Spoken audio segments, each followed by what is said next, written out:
ગુજરાત સરકાર દ્વારા જનતાની સુરક્ષા અને તાત્કાલિક સેવા માટે કાર્યરત 112 જનરક્ષક પ્રોજેક્ટ સારંગપુરની મીરાનગર એક પરિવાર માટે દેવદૂત સાબિત થયો છે. ફરજ પર તૈનાત પોલીસ કર્મીઓ સતર્ક અને સંવેદનશીલતાના કારણે એક સાડા 4 વર્ષના મંદબુદ્ધિના બાળકને તેના પરિવાર સાથે મેળવી આપીને પોલીસ તંત્ર સેવા, સુરક્ષા અને શાંતિના સૂત્રને સાર્થક કર્યું છે.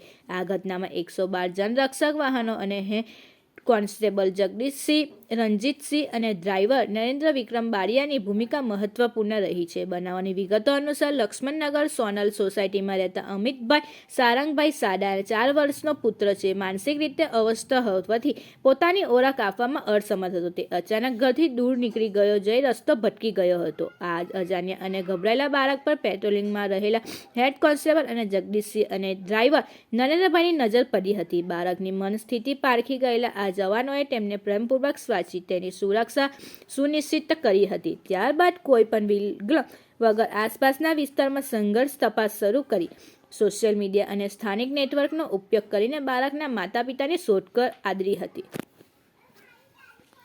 પોલીસ જવાનોની અથાગ મહેનત રંગ લાવી હતી અને ગણતરીના સમયમાં જ બાળક પિતા અમિતભાઈ સાથે અને માતા અંકિતાબેન સુધી પહોંચવામાં સફળ મળી હતી. પોતાના માસૂમ પુત્રને હેકમેર પોલીસે રક્ષણમાં જોઈને માતા પિતાની આંખોના હર્ષના આંસુથી છલકાઈ ગઈ હતી. 112ની જનરક્ષક સેવાની અને ત્વરિત કામગીરીને સ્થાનિક લોકોમાં ભારે આદર જમ્યો હતો. પોલીસ તંત્રની આ સતર્કતાના કારણે એક મોટી હોનારત ટળી હતી અને એક માસૂમ બાળક અજાણ્યા હાથોમાં જતા બચી ગયું હતું.